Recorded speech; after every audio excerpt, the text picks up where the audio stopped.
Good evening guys. Ngayon magluto po tayo ng pumpkins at long beans.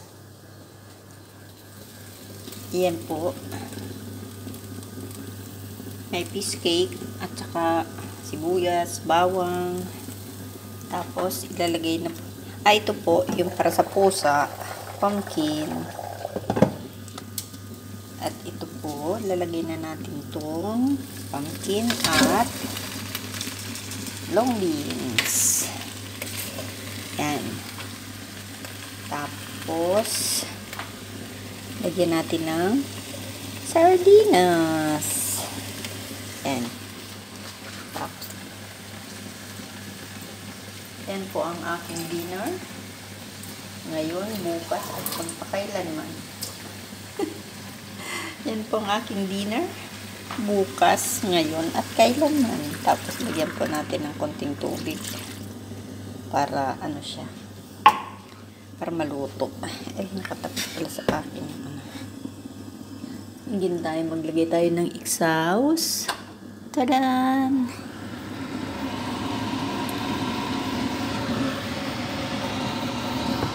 Ito na yung sabaw niya. Lagyan pa po natin ng konting pang sabaw. Yan po ang aking dinner. Ngayon, bukas at magpakailanman. Konti pa. At masarap yung medyo may sabaw. Tapos lagyan natin ng pepper. Yan. Lagyan po natin ng pepper. Para mas masarap. Ayan, dami siyang pepper.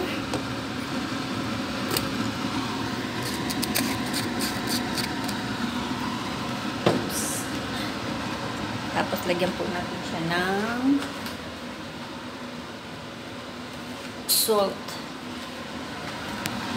This one, Himalayan salt from Himalaya.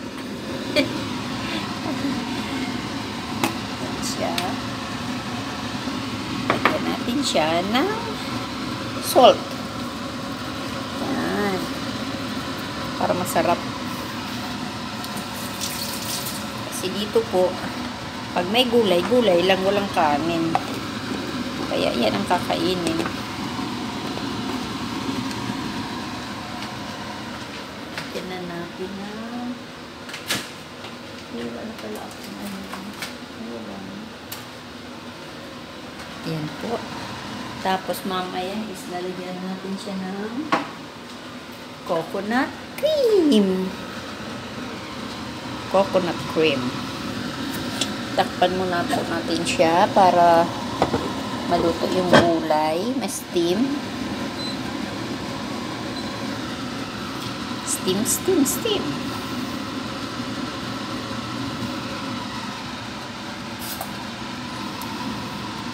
Yan. Oops. Yan po ang ating luto. Ito naman po ang para sa pusa. Yan. Pumpkins. Idudurugin siya. Lalagay sa blender. Tapos lalagyan siya ng chicken. Tomorrow lagyan ko ng chicken yan. Chicken at pumpkins lang po. Wala siya kahit na ano. Tapos yung pong wet food niya para healthy sila kasi nasawa na ng bacon, nagka-UTI yung isa, kaya wag na muna tayo mag-bacon. Yan na muna tayo sa pumpkin. Yan, pumpkins.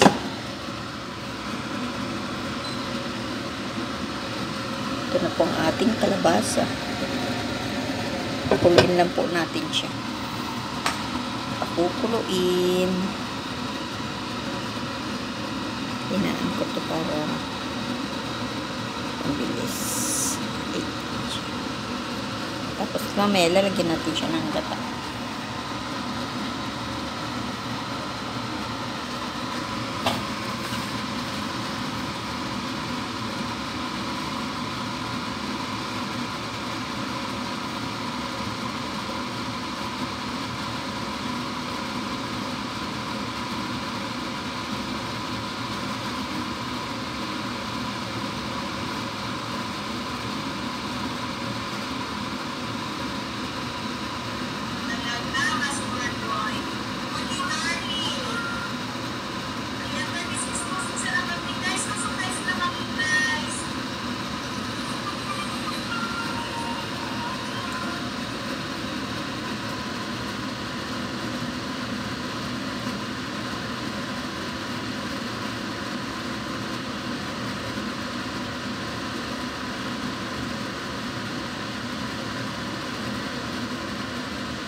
Tagal kumulo. Ayan, kumukulo na po siya. Para pagluto na yung gulay, lalagyan natin na siya ng gata.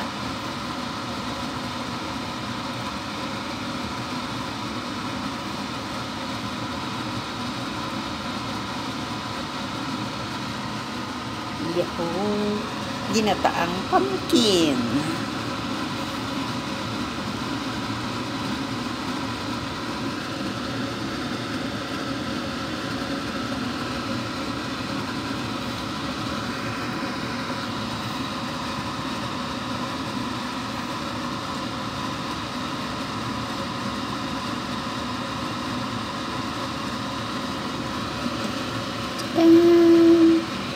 Pumpkin ng pusa.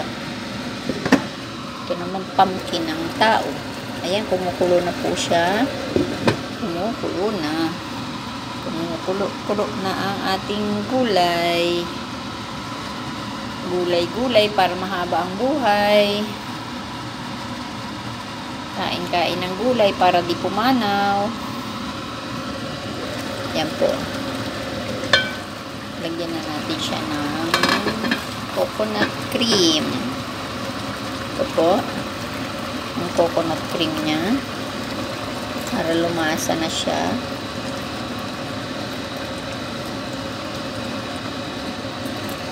Masisira na kasi siya bukas pag bukas ko palulutuin, masisira na yung gulay. Sayang naman. Ilang kain ko na yan, siguro 4 na kain ko na yan.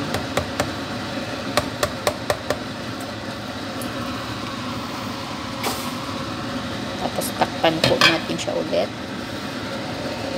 para maluto yung gulay. Yan po ang ating dinner tonight. Dinner tonight.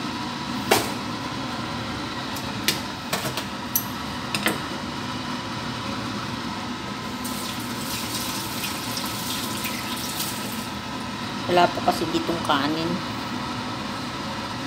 Hindi ko makain ng kanin. Pag meron ako nabibili ng brown rice, pag wala sila, luluto ako brown rice.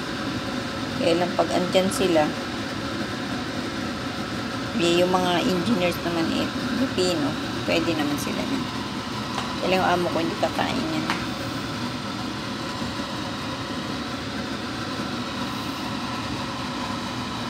Kumakain lang yung adobo.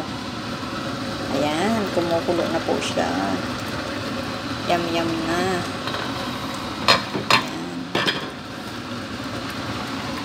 Haluin natin siya. Huwag tayo ng panghalo. Ito.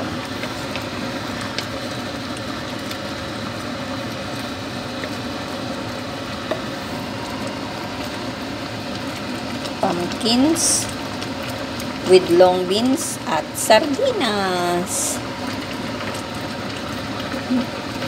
Pag naubos ko na to, ang lulutuin ko na naman is yung isda, paksiw.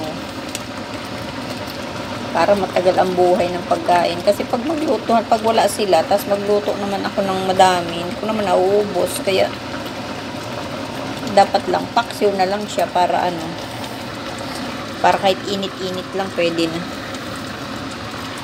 Ayan. Ayan na po siya. Grabe na naman yung linisin ko dito sa lutuan, Ayan. Nagamitan na naman yan ng chemical na pantanggal ng grease. Kasi dumi na siya,